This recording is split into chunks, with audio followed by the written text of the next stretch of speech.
Hello everyone, and a very warm welcome to another lesson. In this lesson, we're going to learn about IELTS Speaking Part 2. We're going to learn the vocabulary that you need to describe something you own which is important to you. So in this lesson, we're going to look at some words that you can use to describe something you own which is important to you. We are also going to look at the categories. When it comes to describing something that you own, there are certain categories that you need to bear in mind in order to remember to describe everything that you can about whatever item it is that you want to describe. But before we begin this lesson, please do not forget to subscribe to this channel and give this video a thumbs up if you find the lesson helpful at all. Also, do not forget to share this video on all your social media platforms so that other people can also benefit. Share the video on your Instagram page, on your Facebook, WhatsApp, through your Gmail.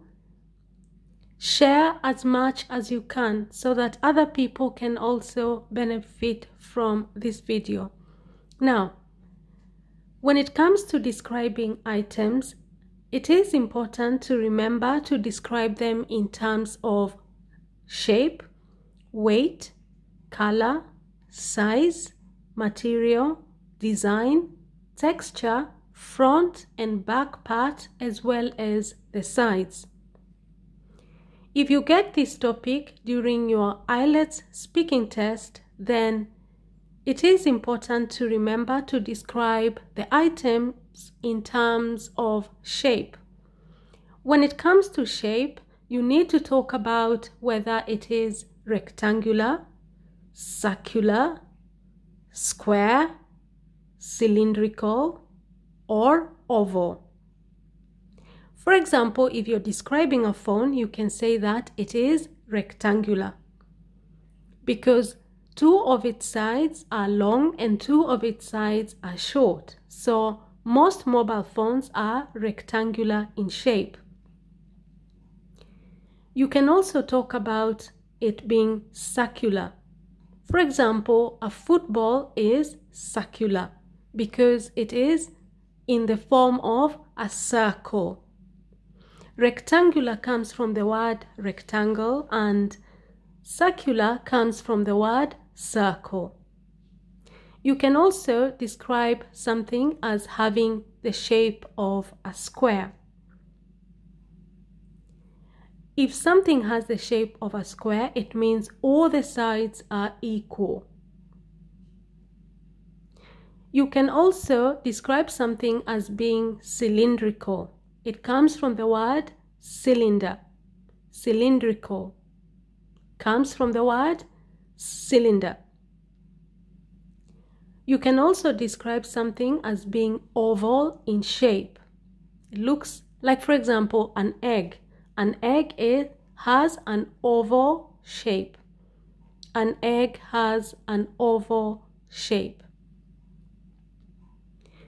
So, always remember to describe the shape of whatever item you are trying to describe. Say whether it is rectangular, whether it is circular, whether it has a square shape, whether it is cylindrical, or whether it has an oval shape. For example, I can say my mobile phone has a rectangular shape. The plate that I use to eat my food has a circular shape.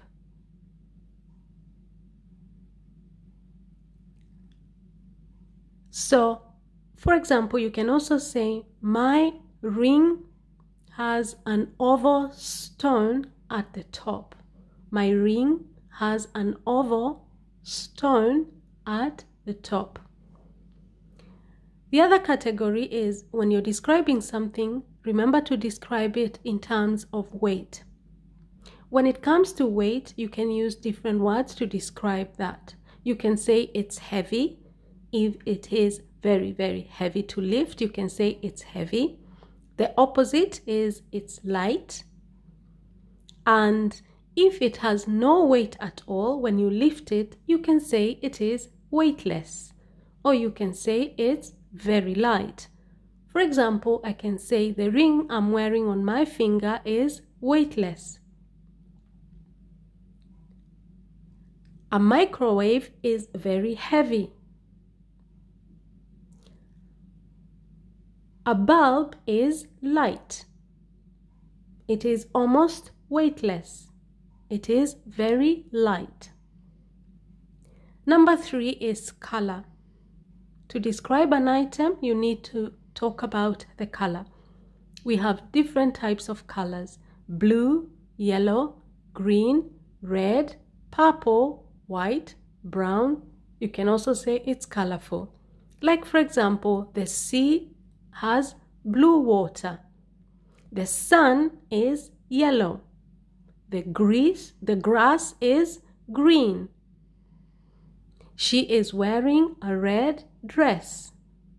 She is wearing purple shoes.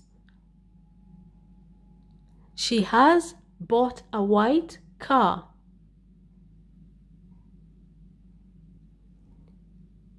The soil on the ground is brown. The dress that I bought yesterday is colorful. Colorful means it has a lot of colors. So remember to talk about the color when you're describing something that you own, which is important to you. The other thing that is important to describe is the size. When it comes to the size, you can say it is very small, it is tiny, it is large, it is wide, it is long, or it is bulky. If something is bulky, then it means that it's wide and large and kind of heavy. For example, the ring that I'm wearing is very small. It is tiny.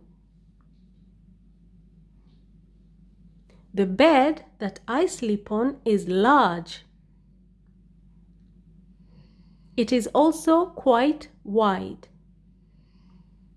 The table that I use to study is quite long and bulky. It's very heavy. So remember to talk about the item in terms of size. And those are some of the words that you can use to describe the size of something. It is very small, it is tiny, it is large, it is wide, it is long, it is bulky. The other thing you want to describe something in terms of is number 5, the material. Now the material is what the item is made of or made from. You can say, for example, I bought a silver metallic car. The car is silver metallic. The cooking pan that I use is made of stainless steel. Stainless steel means that it does not rust.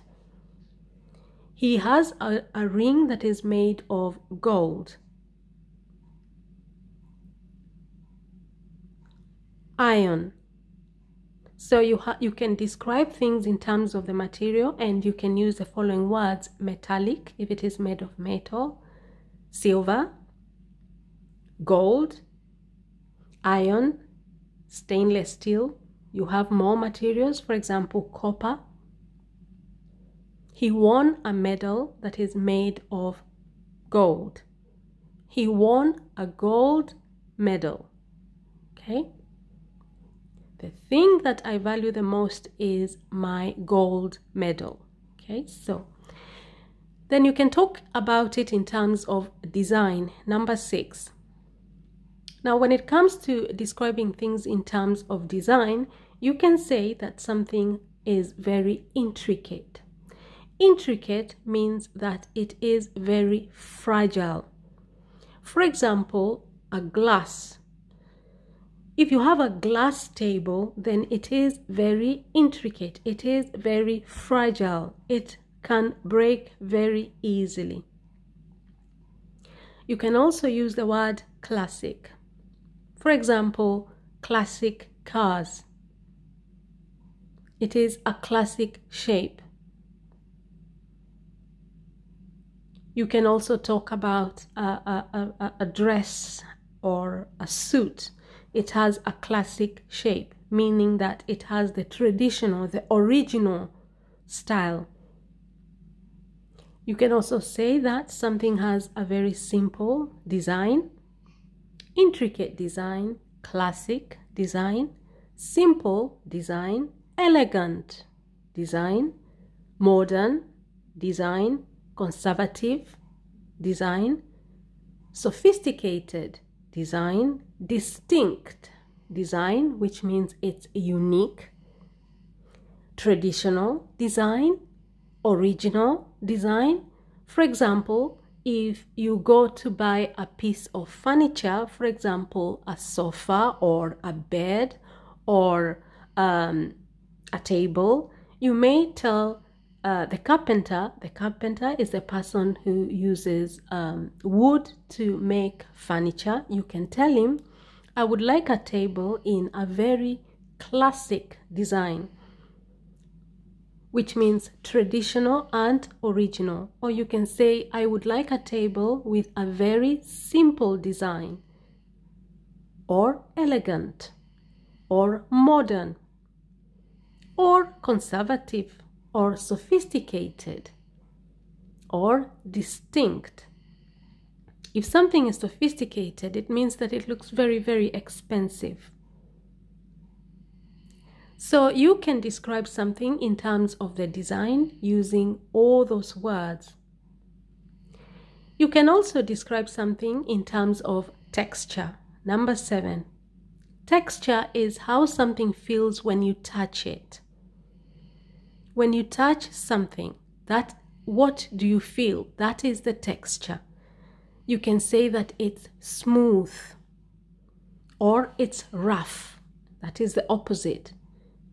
Or you can say that it's granulated. Granulated means that it feels as if you have granules. Granules are small pieces, like for example, sugar is granulated because it's made up of small pieces, granulated. You can also say that it's slippery, meaning that when you touch it, it feels like it's very smooth and it can fall down on the floor very easily. Like for example, my phone is very slippery. If I don't hold it carefully, it falls on the ground. It's very slippery. Or you can say the texture is very rubbery. It comes from the word rubber. For example, most shoes are rubbery, especially sneakers that are made from rubber. They are very rubbery. So remember to describe something in terms of texture. For example, you can say, my phone is very smooth and slippery. I have to be very careful, otherwise it's going to fall on the floor because it's very smooth and slippery. You can also say that the item that is very important to me is a piece of metal that is rough and granulated.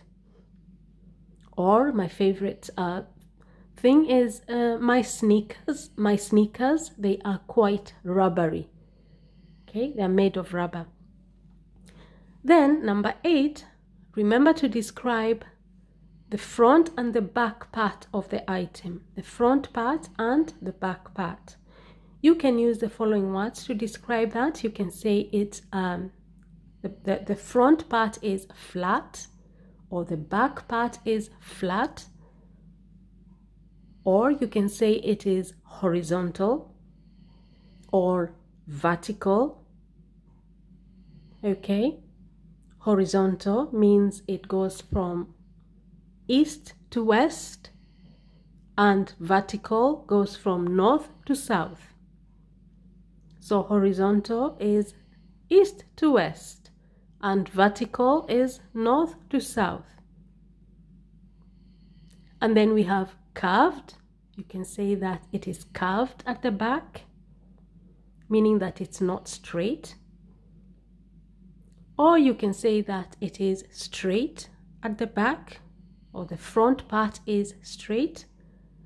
Or you can say that it is bent. The back part is bent, meaning that it is curved. It is not straight.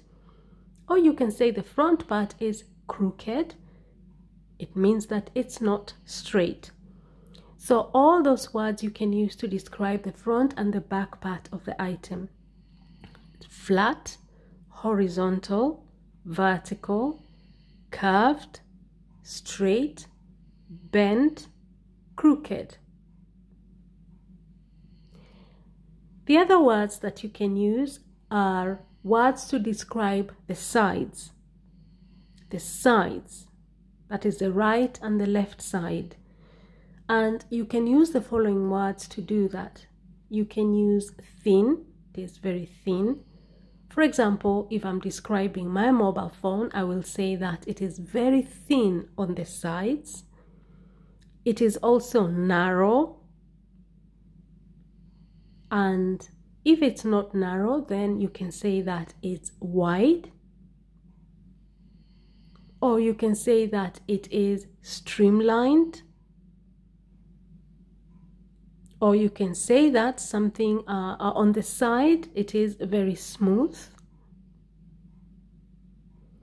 Or you can say that it is jagged. Jagged means that it has very sharp points.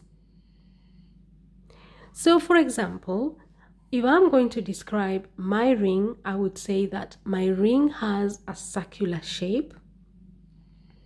It is weightless. It is silver in color. It is very small. The design of my ring is quite elegant and sophisticated, but also simple and very distinct. The texture of my ring is very smooth, and the front part of my ring is curved,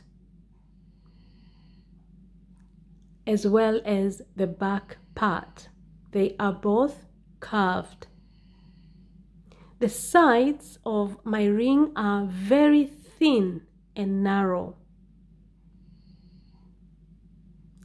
So I have just described my ring. Now, if I am going to describe my microwave, which is something that I own, that is very important to me because it warms up my food in no time, then I would say that my microwave is rectangular. It is quite heavy and silver in color. It is quite large and it is made of stainless steel. The design of my microwave is quite classic, which means that it looks like most of the other types of microwaves out there. The texture of my microwave is quite smooth, and it is flat at the back part, but the front part is a little bit curved. The sides are quite wide but streamlined. So I have just described my microwave. Now, when it comes to the texture, you can also add the word wooden, if it is made from wood. So, for example, if I'm going to describe my dining table, which is also very important to me because that's where I eat from, I can say that the shape of my dining table is rectangular. It is quite heavy and brown in color. It is large and bulky, and it is made of wood. The design of my dining table is quite classic and traditional, and the texture of the table is a little bit rough, although at the top it is quite smooth. The front part of my dining table is flat and the sides are quite narrow and thin. So this brings me to the end of this lesson. I have given you some examples of how to describe. I have described my ring, I have described my microwave, and I have described my dining table to give you an example of how you can describe something that is important to you using all these words in terms of shape, weight, color, size, material, design, texture, front and the back part, and the sides. Now, if you found this lesson helpful, if you have benefited from this lesson, then please do not forget to subscribe to the channel for more useful videos. Remember to hit your notification button so that you know when I upload a new video, and also give this video a thumbs up and share the video on all your social media platforms. Also remember that on my channel I have videos on IELTS Speaking Part 1, Part 2 and Part 3, IELTS Writing Tasks 1 and Tasks 2, but I also upload videos on English grammar, vocabulary, pronunciation, how to speak English in different situations, and I also have videos that are going to help you if you are a literature student. So feel free to have a look at my playlists or the videos on my channel, and I can guarantee you that you will find so many videos that are going to help you improve your level of English. Now, thank you very much, and I will see you in our next lesson. Bye bye.